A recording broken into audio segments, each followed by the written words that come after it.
ብላ አሳልፋ የገዛ እህቷን ኤፍራታን ለዝና ሰጠቻት። ዝና ለረጅም ጊዜ ስጠብቅሽና ጓጉቼ አንቺን ለማገኘት ያልፈነቀልኩት ድንጋይ አልነበረም። ነገር ግን በስተመጨረሻ በግላጭ አገኘሁሽ የኔ ሆንሽ ብሎ ኤፍራታን አሰቃያት፣ መከራዋን አሳያት። ሞገስ እንደምንም ብለን ከዚህ ሀገር እንወጣለን፣ ቃል እገባልሻለሁ፣ አይዞሽ ሉላዬ እያለ ሚስቱን ማረጋጋት ጀመረ።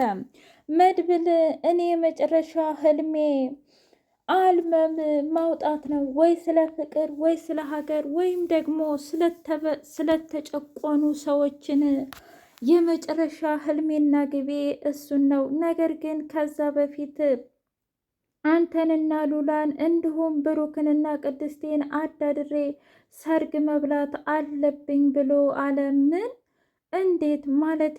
ቅድስቴ ብሩክን ተወደዋለች እንዴ ብላ ስትለው ለምን አትወደውም? ምን ነው እስከ ዛሬ አናቅም አልሰማንም ለማለት ነው? ኧረ ተው ግደላችሁ እናንተ እኮ የጥንት የጧት ናችሁ ብሎ ሲል አይ ሉላ ብዙም ስለማታቅ ነው መድብል። እውነት ለመናገር አይነ ውሃዋ ቅድስት ብሩክን እንደምትወደው ያስታውቅ ነበር። ነገር ግን ብሩክ እሷን ይወዳታል የሚለው ነው ጥያቄ ብሎ አለ።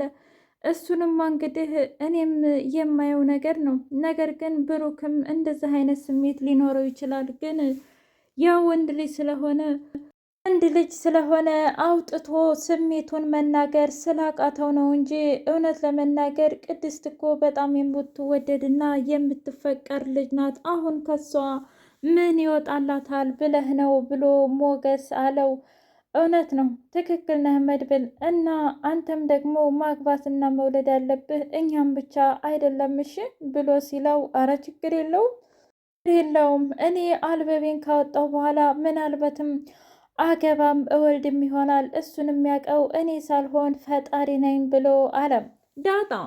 ዳጣ በስተመጨረሻ ይሄ የተመታ የሆነ ደላላ ያላትን እየሰማች ዳጣዬን እና ቅድስቴን ማስቸገሩን ቀጥላበታለች። እባክሽ ቅድስቴ ሸኝኝ፣ እኔ ምልሽ ቆይ ግን አንቺ ልጅ ስትሄጂም ሸኙኝ ስትመጭም ተቀበሉኝ እንዴ? እኔ እኮ በጣም ደከመኝ። ምን እያልሽ ነው? በዛ ላይ በሽተኛ አስቀምጬ ቤት ውስጥ ጋሽ እኮ ይደብረዋል ብቻውን። ኧረ እባክሽ ቆይ እኔ ምልሽ ግን ብሩክ እንዴት ሆነ? ቡራማ ዛሬ ጧት አወራን እኮ። የእውነትሽን ነው? አዎ። ወይኔ ታውቂያለሽ ቅድስቴ፣ እውነት ለመናገር እኔ ተስፋ ቆርጬ ነበር። ለምን እንዴ? በባለፈው ስለ ዝና ቀጠቀጥኩት እንዲህ አልኩት ብዬ እያወራሁ እያለ አልለኛላ። ወይ ጉድ! ያንቺ ነገር እኮ መቼም ቢሆን አይጠገብም። እኔ ምልሽ ያን ሁሉ ወሬ እንዴት አድርጋሽ አወራሽው? ማለቴ መቼም እንደዛ እንዳላረግሽ አንቺም እኔም እናውቃለን። ታዲያ ለምንድን ነው እንደዛ የተቀደርሽው? እሺ ዝናን ከደበደብሽው እና ካሰቃየሽው ለምንድን ነው የምትፈሪው? ውይ ቅድስቴ ደግሞ ታዲያ እኔ ወሬው አይመጣልኝማ ካላሉኝ በፍጹም። ለማንኛውም ግን መንፈስ ነው ብለዋል። እና ደግሞ ይሄ ደላላው እንዳለኝ ምናለኝ የሆነ ሰው በቃ እንደውም ዝና ሰው ሳይሆን መንፈስ ነው ብሎኛል። ስለዚህ መንፈሱ ምናልባት ነካ ካደርገኝ እኔም የሆነ ነገር ሆናለሁ። እሺ ቅድስቴ ብላ ስትል ኧረ ተረጋጊ፣ የሰው መንፈስ የለውም። እሺ አሁን አንቺ ስለሰጋሽ ነው እንደዚህ አይነት ጭንቅላትሽ ላይ የሚመጣው እንጂ።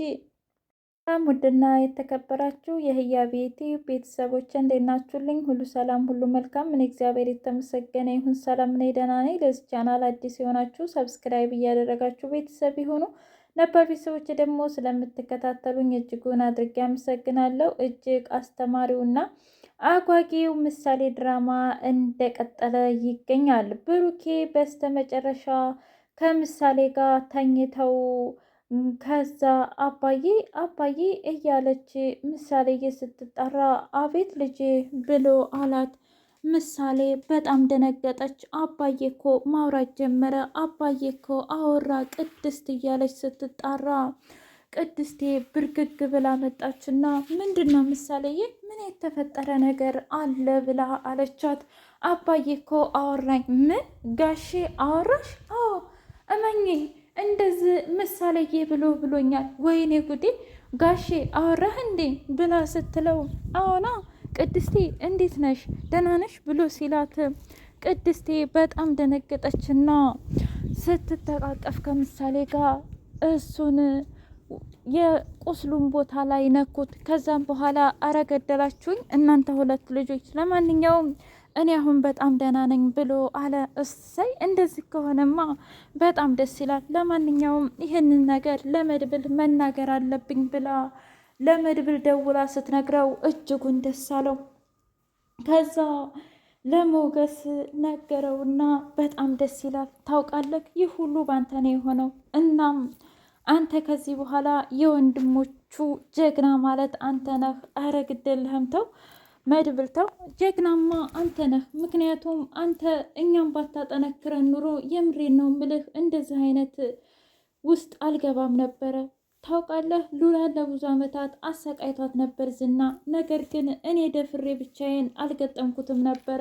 እንደውም ሰው እየፈለግኩና እሷን ባዶ ቤት ዘግቼባት ነበረ።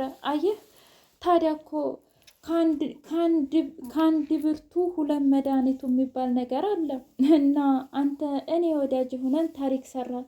ግን በይብለጥ ደግሞ ጀግንነትህንና ጥንካሬህን መቼም ቢሆን ሳላደንቅ አላልፍም። አንተ ነህ እኮ ለእኛ በጥይት የተመታኸው ብሎ አለው። ከዛ ለሉላ በጣም ጀግና ባለ አለሽ ብሎ ሲላት እንባ ዱባ ዱባ አለ። እንዴ እንደውም ደስ ሊልሽ ይገባል እንጂ የምን ለቅሶ ነው ብሎ ሲላት እስኪ ተወኝ መድብል፣ ምናልባት ሞቶ ቢሆንስ? እንዴ አረ በስመ አብ በይ። ለምንድን ነው የሚሞተው? አይ እዩልሽ የዛሬ 100 ዓመት እኮ ሁላችንም እንሞታለን እና የምንኖረው ለጊዜው ነው። ስለዚህ ምንም መጨናነቅና እንዲሁም ደግሞ ሞትን መፍራት የለብሽም ብሎ ሲላት እሱማ ልክ ነህ፣ ሁላችንም እንሞታለን። ነገር ግን በሰው እጅ መሞትና በፈጣሪ መሞት ደግሞ ይለያያል ብላ አለችው። እንደዛ ከሆነ ጥሩ፣ ለማንኛውም በጣም ደስ የምትል ፍቅረኛና ሚስት ነው ያለችህ ብሎ ሲለው አዎ አመሰግናለሁ። አንተስ ግን መቼ ነው የምታገባው?